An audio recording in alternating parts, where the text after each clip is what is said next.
সুপ্রিয় শিক্ষার্থী বন্ধুরা, তোমরা যারা 2024 সালের এইচএসসি পরীক্ষার্থী আছো, তাদের এইচএসসি পরীক্ষা 30 জুন অনুষ্ঠিত হবে কিনা সেই সংক্রান্ত একটি প্রতিবেদন শিক্ষা মন্ত্রণালয় থেকে আজই প্রকাশ পেয়েছে।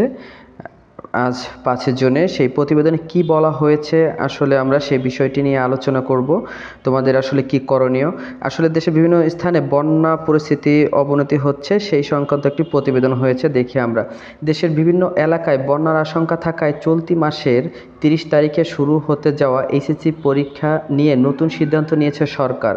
দেশের যেসব অঞ্চলে বন্যা হবে সেখানে এই পরীক্ষা স্থগিত থাকবে বলে জানিয়েছেন শিক্ষামন্ত্রী মহবুবুল হাসান চৌধুরী নওফেল।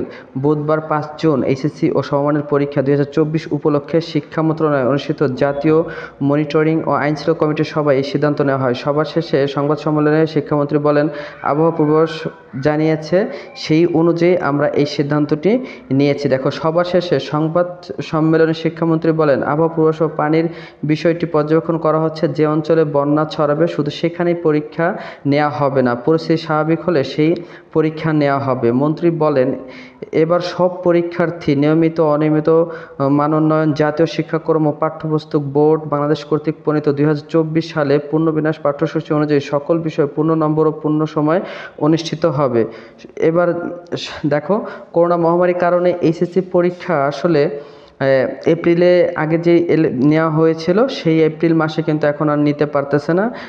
আগে ধারাবাহিকতাভাবে এপ্রিলের 2 তারিখে পরীক্ষা নেওয়া হতো, এখন সেই আর পরীক্ষা নিতে পারতেছে না। বিধায় এই জিনিসটা দেখো, এপ্রিলের 2 তারিখে কীভাবে পরীক্ষা নেওয়া যায় সেই সংক্রান্ত সবাই চেষ্টা করতেছে।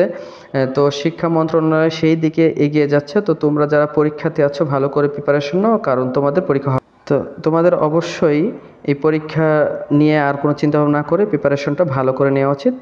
শুভকামনা রইল তোমাদের জন্য। আল্লাহ হাফেজ।